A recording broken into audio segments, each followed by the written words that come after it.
છે ડોક્ટર, હવે મારે તમને એ પૂછવું છે કે આરોગ્ય સર્વેક્ષણ દર્શાવે છે કે બાયપાસ એન્જિયોપ્લાસ્ટી પછી 3-4 વર્ષમાં હૃદય રોગના હુમલાથી મૃત્યુની સંભાવના લગભગ 14% વધી જાય છે। તેથી અહીં ઓપરેશન કર્યા વગર માધવબાગની આયુર્વેદિક સારવારથી દર્દીઓને ગુણવત્તાયુક્ત લાંબુ આયુષ્ય મળી શકે ખરું?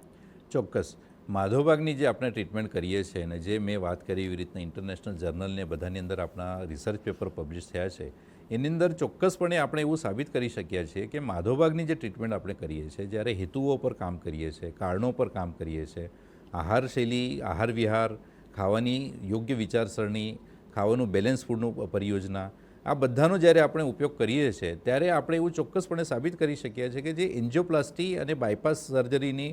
પછી 3-4 વર્ષમાં લાઈફ એક્સપેક્ટન્સી જે છે એ સમજો 20-25% રહેતી હોય છે। તો માધવબાગના જે પેશન્ટ છે, જે ઓનગોઈંગ અત્યાર સુધી હજારો પેશન્ટોના આપણે ટ્રીટમેન્ટ કર્યા છે,